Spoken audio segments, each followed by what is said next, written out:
അസ്സലാമു അലൈക്കും നഹ്ലാസിയ, hope you doing well.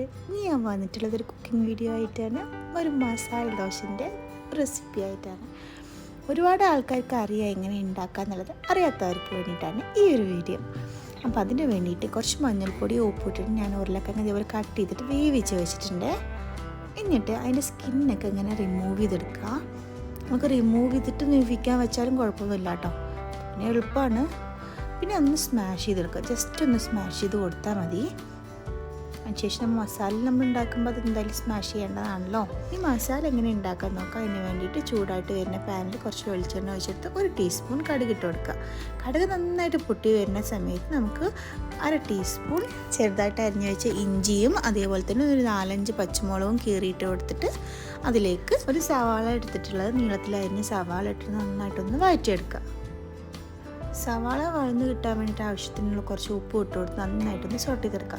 ഉള്ളി പെട്ടെന്ന് വഴന്ന് കിട്ടാൻ വേണ്ടിയിട്ടാണ് നമ്മൾ ഉപ്പ് ഇട്ട് കൊടുക്കുന്നത്, അപ്പോൾ പെട്ടെന്ന് വഴന്ന് കിട്ടും. അതിന് ശേഷം 1 ടീസ്പൂൺ മഞ്ഞൾപ്പൊടിയും കൂടി ഇട്ട് കൊടുത്ത് നന്നായിട്ടൊന്ന് വഴറ്റിയെടുക്കാം.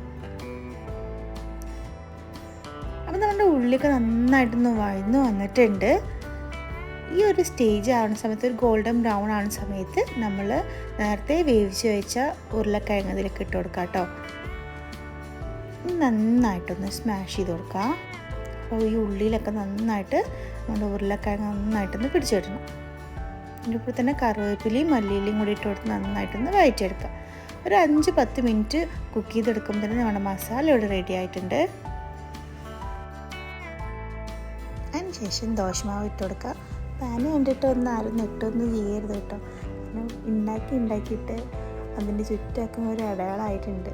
പക്ഷേ ഇത് എത്ര ചുട്ടാലും, ഇത് ഒരുപാട് വർഷമായി എൻ്റെ അടുത്ത്, പക്ഷേ എത്ര ചുട്ടാലും അത് കറക്റ്റ് പെർഫെക്റ്റ് ആയിട്ട് കിട്ടും. നമ്മൾ മാവ് ദോശമാവൊക്കെ ആവശ്യമില്ലാതെ ഒഴിച്ചു കൊടുത്ത് ദോശ നന്നായിട്ട് പരത്തി കൊടുത്ത ശേഷം കുറച്ച് നെയ്യ് ഒഴിച്ചു കൊടുത്തിട്ട് മൂടി വെച്ചിട്ട് വേവിക്കുക. ഒരു സൈഡ് മാത്രം കുക്കായാൽ മതി കേട്ടോ, മറിച്ചിട്ട് കൊടുക്കേണ്ട ആവശ്യമില്ല. പിന്നെ നമുക്ക് വേണ്ട കുറച്ച് മസാല കൂടി ഇട്ട് കൊടുത്ത് നന്നായിട്ടൊന്ന് സ്പ്രെഡ് ചെയ്ത് കൊടുക്കുക. അതിന് ശേഷം 2 സൈഡും ഇതുപോലെ ഇങ്ങനെ മറിച്ചിട്ട് കൊടുക്കാം. അപ്പോൾ ഇത്രയേ ഉള്ളൂ, സിമ്പിളായിട്ട് ഉണ്ടാക്കാൻ പറ്റുന്ന ഒരു മസാല ദോശൻ്റെ റെസിപ്പിയാണ്. പുറത്ത് പോയിട്ട് കഴിക്കുന്നതിനേക്കാളും നല്ല ടേസ്റ്റ്, നല്ല ഹെൽത്തി ആയിട്ട് തന്നെ വീട്ടിൽ തന്നെ നമുക്ക് ഉണ്ടാക്കാൻ പറ്റുന്ന ഒരു ഈസി റെസിപ്പിയാണ്. മസാല ദോശൻ്റെ കൂടെ ചട്നിയോ ചമ്മന്തിയോ ഒന്നും വേണ്ട കേട്ടോ, ഇങ്ങനെ കഴിക്കാൻ തന്നെ നല്ല ടേസ്റ്റാണ്. നിങ്ങൾ എന്തായാലും ഇതൊന്ന് ട്രൈ ചെയ്ത് നോക്കുക. ഞാൻ എങ്ങനെയാണ് മസാല ദോശ ഉണ്ടാക്കാറ്, നിങ്ങളെങ്ങനെയെന്നുള്ളത് കമൻറ്റ് ബോക്സിൽ അറിയിക്കുക. എൻ്റെ വീഡിയോ ഇഷ്ടമായിട്ടുണ്ടെന്നുണ്ടെങ്കിൽ ലൈക്ക് ചെയ്യാനും ഷെയർ ചെയ്യാനും മറക്കരുത്. Thanks for watching. Bye from നഹ്ല.